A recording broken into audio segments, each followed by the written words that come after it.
ilalagay na natin yung clutch housing, clutch hub, clutch wheel, clutch lining, no. So una natin ilalagay mga idol, no, unahin natin lagi yung makapal na washer. Ito, makapal na washer. So compare mo dun sa isang washer niya, ayan na medyo manipis lang yan. Ayan.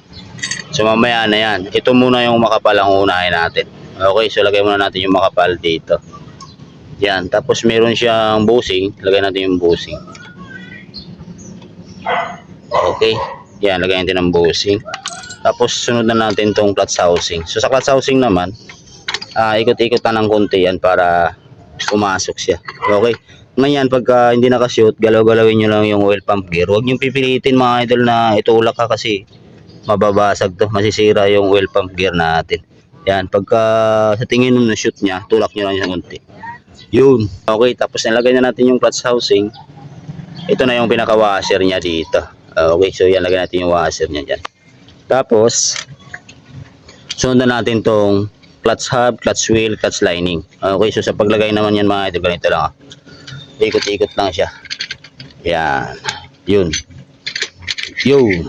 So ikot-ikot lang yan. Pasok na yan. Okay.